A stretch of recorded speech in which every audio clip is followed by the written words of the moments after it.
Добро утро, мили и прекрасни момичета! Днес в моята безплатна група ще разгледам хранителните дневници на всички онези момичета, които всъщност се решиха да ми се доверят относно храненето за зачеване. И така в Zoom ще се срещнем, ще обсъдим, да мога да коригирам хранителните им навици и защо ли пък не в рамките на 2-3 месеца да не ми се похвалят изпращайки ми снимчица с един положителен тест с 2 чертички. В понеделник, не понеделник, на 17 в сряда беше един изключително вълнуващ ден. Една от жените, с които работих, за първи път стана майка на 50.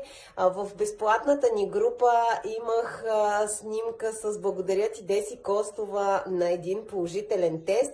Така че чудесата се случват, когато позволим на нашето тяло да ги случи, престанем да му пречим и му дадем всички онези нужни нутриенти, витамини, минерали, мисловни нагласи, за да може да създаде чудото на зачатието.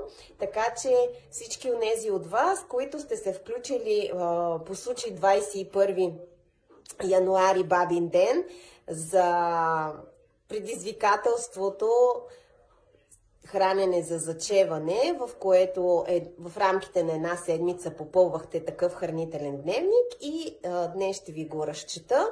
Поздравявам ви за това.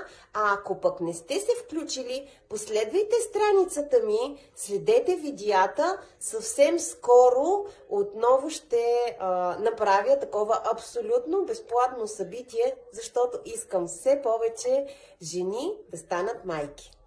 Прекрасна седмица! Чао!